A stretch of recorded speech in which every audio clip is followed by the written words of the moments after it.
Welcome to the Slop Farm. Enjoy the video. You start by confirming compatibility and making a quick connection.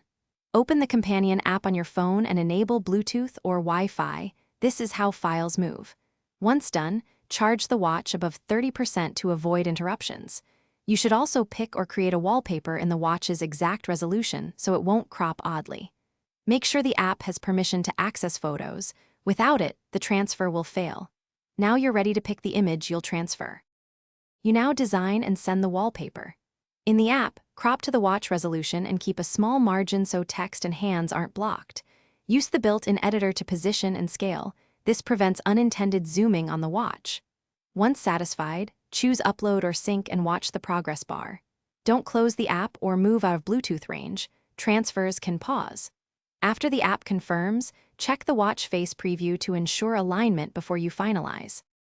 You're at the finish line. Apply and fine-tune. On the watch or in the app, select the new wallpaper and preview it on an active face. This shows how complications and hands interact. If elements overlap, reopen the editor, nudge the image, or reduce scale. Make sure brightness and watch face settings don't hide detail.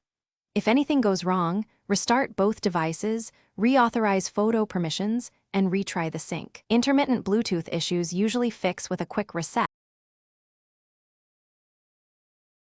Thanks for watching. Consider subscribing if we helped you today.